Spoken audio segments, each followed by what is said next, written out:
Assalamualaikum warahmatullahi wabarakatuh. Kami dari kelompok 5 ingin menjawab soal guna memenuhi tugas UAS mata kuliah pendidikan agama Islam. Dengan anggota kelompok, saya Putri Rahmawati dengan NPM 41818109240004. Perkenalkan, nama saya Ula Variana dengan NPM 41182109240005. Perkenalkan, nama saya Lulu Makmun dengan NPM 418217040003.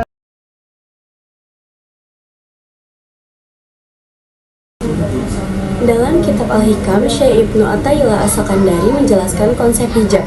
Dalam konteks spiritualitas Islam, arti hijab yang pertama, hijab bukan berarti Allah terhalang oleh sesuatu. Yang kedua, hijab adalah keterbatasan pemahaman manusia untuk memahami kebesaran Allah. Yang ketiga, hijab juga merujuk pada perantara antara Allah dan makhluknya. Allah itu zat yang mendohirkan segala sesuatu. Bagaimana mungkin sesuatu itu bisa menutupi atau menghijabnya? Allah itu zat yang nyata pada segala sesuatu. Bagaimana bisa dia tertutupi? Allah itu zat yang Maha Esa. Tidak ada sesuatu yang bersamanya. Bagaimana mungkin dia dihijab oleh sesuatu yang tidak wujud di sampingnya?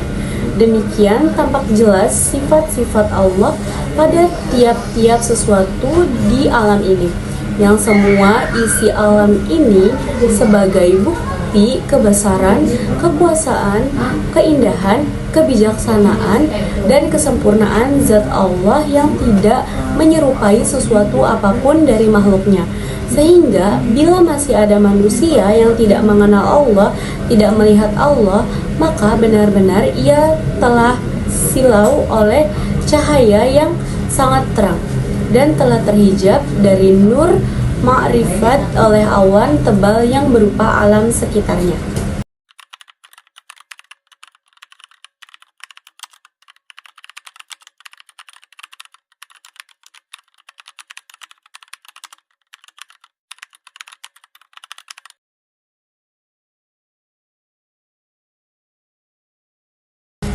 Kalimat tersebut merupakan kutipan dari kitab Al-Hikam karya Syekh Ibnu Athaillah As-Sakandari, seorang ulama sufi terkenal. Kalimat ini memiliki arti tidak ada dosa kecil di hadapan keadilannya dan tidak ada dosa besar di hadapan karunia-Nya. Kalimat ini menjelaskan dua aspek penting dalam hubungan manusia dengan Allah Subhanahu wa taala. Yang pertama itu keadilan. Allah Subhanahu wa taala memiliki keadilan yang absolut. Di hadapan keadilannya, tidak ada dosa yang dianggap kecil.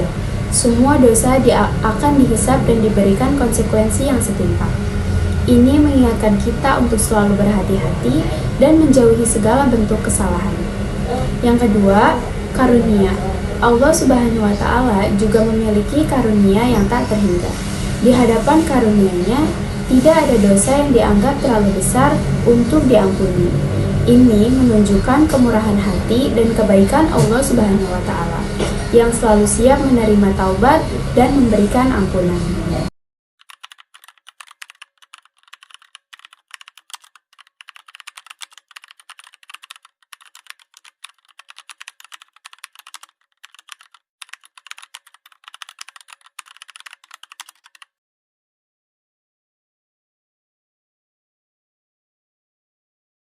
Al-Hikam, kalimat tersebut mengajarkan pentingnya kesadaran spiritual dan ketergantungan pada Allah Subhanahu wa taala. Berikut penjelasannya.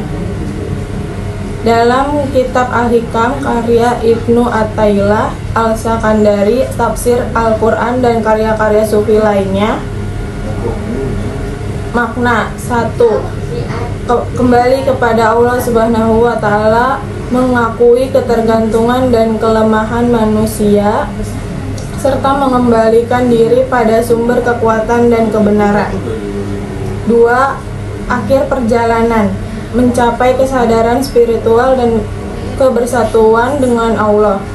Ketiga, sejak permulaan mengikuti Allah sebagai sumber kekuatan sejak awal perjalanan spiritual. Perjalanan spiritual 1. Kesadaran dan ketergantungan pada Allah. 2. pentingnya taubah dan refleksi diri. 3. Kebutuhan akan kebersatuan dengan Allah. Aplikasi dalam kehidupan. 1. Berdoa dan berzikir secara teratur. 2. Membaca Al-Quran dan memahami maknanya. 3. Berefleksi diri dan mengakui kesalahannya. Penafsiran ulama. 1. Imam Al-Ghazali kembali kepada Allah adalah tanda keberhasilan spiritual. 2. Ibnu Arabi, ketergantungan pada Allah adalah kunci kebahagiaan. Ketiga, Al-Syafi'i, kesadaran akan ketergantungan pada Allah menghindarkan dari kesyirikan.